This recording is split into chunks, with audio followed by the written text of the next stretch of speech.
Talking about socio religious reformers in India, यानी कि India में बहुत सारे रिफॉर्मर्स आए जिन्होंने सोसाइटी में जो बुराइयां थी, इविल्स थी, उनको दूर करने का काम किया। जैसे मैंने आपको सती प्रथा के बारे में बताया, और इस बहुत सारी बुराइयां थी, पर्दा सिस्टम था, दूसरे वुमेन एजुकेशन के लिए। कुछ मुस्लिम रिफॉर्मर्स भी थे जिन्होंने वर्क किया, जैसे मुमताज़ जली थे बेस्ट रिफॉर्मर, जो उर्दू जर्नलिज्म में उन्होंने एक औरतों के लिए महत्वपूर्ण भूमिका निभाई। और उन्होंने कहा कि जिस लैंग्वेज में औरतें आसानी से रिलीजन और डोमेस्टिक मैनेजमेंट के बारे में समझ सके वो पढ़ें। और उन्होंने वुमेन एजुकेशन को डिफेंड करने के लिए जो कोरियन छंद थे उनकी पुनर्व्याख्या की। इसके अलावा बेगम रुकैया शेखावत थे, उन्होंने मुस्लिम गर्ल्स के लिए पटना और कलकत्ता में स्कूल स्टार्ट किए। इसके अलावा भी और भी प्रोमिनेंट लीडर्स थे जिन्होंने वुमेन एजुकेशन के लिए वर्क किया, जैसे महात्मा फुले थे, सावित्रीबाई फुले और कंदुकरी वीरासालिंगम, जिन्होंने औरतों के अपलिफ्टमेंट के लिए वर्क किया। इसके अलावा जब 19th सेंचुरी के अंत तक जो लोगों की सोशल चेंजेस की डिज़ायर थी वो एक ग्रेट डिज़ायर बन गई थी पॉलिटिकल चेंजेस की, और बहुत सारे नेशनल कंसेंसस जो थे एक वाइडर शेप लेने लगे थे। बहुत सारी एसोसिएशंस आई रिफॉर्मर्स ने जिन्हें मोरल सपोर्ट दिया। बहुत सारे ग्रेटर मूवमेंट हुए कंट्री में जो धीरे धीरे करके ग्रेजुअली सोसाइटी में चेंजेस लाने लगे। Next is law against child marriage. हमारे समाज में एक और बुराई थी जिस पर अटेंशन पे करने की नीड थी, क्योंकि ज़्यादातर औरतों के अपलिफ्टमेंट के लिए वर्क हो रहे थे, लेकिन इसके अलावा भी मैंने आपको कई बुराइयों के बारे में बताया। तो बहुत सारे जो हमारे रिफॉर्मर्स थे उन्होंने फाइट की कि एक लॉ बनना चाहिए preventing early marriage of the children. Finally 1929 में चाइल्ड मैरिज रिस्ट्रेंट एक्ट पास हुआ। इस लॉ के अकॉर्डिंग 14 साल से कम एज की लड़कियों की और बॉयज़ की 18 ईयर्स कर दी गई थी, उसमें उन्हें उनकी शादी करने का अधिकार नहीं था। Next is caste system and social reformers. जाति व्यवस्था और जो हमारे समाज सुधारक हैं उन्होंने जाति व्यवस्था के सुधार के लिए क्या क्या वर्क की, इस टॉपिक में हम इसकी बात करते हैं। जो हमारे हिंदू रिलीजियस लीडर्स थे उन्होंने एक ऑपरेसिव कास्ट सिस्टम बना दिया था जो रिलीजन का एक एसेंशियल कंपोनेंट बन गया था। यानी कि जैसे टॉप पर ब्राह्मण होते थे, ब्राह्मण में जैसे प्रीस्ट और वो ज्योतिष वगैरह आ गई। तो ज़्यादातर रिलीजन्स में जो हमारी सोसाइटी थी, रिलीजन्स में ज़्यादातर वो उन्हीं का ही मैटर होता था कि what is right and what is wrong.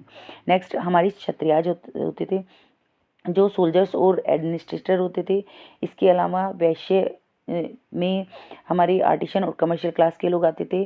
Finally जो शूद्रास थे वो फार्मर्स और पीजेंट्स क्लास के लोग थे। इसके बाद 4 मेन कास्ट ग्रुप हो गए। 5th ग्रुप आता था अनटचेबल्स का। लिटरली उनकी कोई भी कास्ट नहीं होती थी, उन्हें दलित कहा जाता था, विच मीन्स ओप्रेस्ड।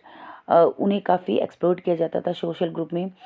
अनटचेबल्स को प्रोहिबिशंस थे बहुत सारे कि वो कुएं से पानी नहीं ले सकते थे, टेम्पल्स में उनकी एंट्री नहीं थी, वो शास्त्रार्थ की स्टडी नहीं कर सकते थे। इस तरह से कास्ट सिस्टम जो था वो हमारी सोसाइटी को जिस तरह से उसका अपलिफ्टमेंट होना था उस तरह से नहीं होने दे रहा था।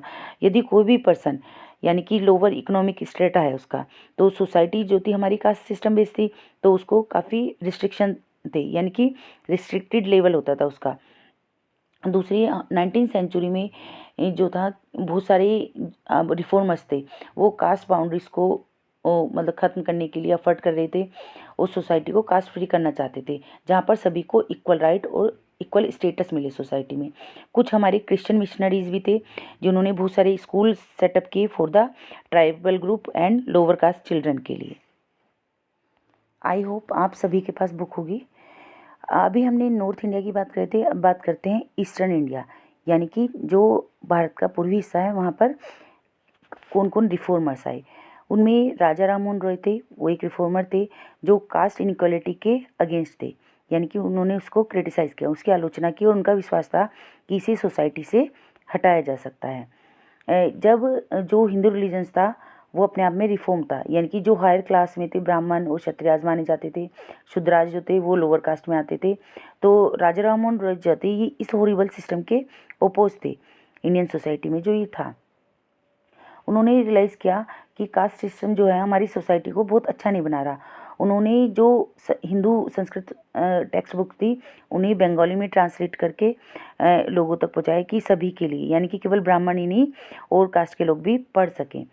उनका ऐसा मानना था कि भगवान की नज़र में सभी लोग इक्वल हैं, दस इग्नोरिंग डिफरेंस। इसलिए हमें क्या करना चाहिए, डिफरेंसेस को इग्नोर करते हुए सभी को उन्होंने गले लगाया। कुछ अदर रिफॉर्मर्स भी थे इसके अलावा जिन्होंने सेम कोर्स पर वर्क किया, जैसे ईश्वर चंद्र विद्यासागर थे, स्वामी विवेकानंद। दोनों ही जो थे उन्होंने जो हिंदू टेक्स्ट बुक्स थी उन्हें कास्ट सिस्टम के अगेंस्ट माना कि नहीं, किसी भी हिंदू टेक्स्ट बुक में ये नहीं लिखा गया कि केवल इसे जो अपर कास्ट के लोग हैं वो ही पढ़ सकेंगे। Next, western India. महाराष्ट्र में सुधार लाने के लिए ज्योतिराव गोविंदराव फुले ने एक प्रोमिनेंट रोल प्ले किया।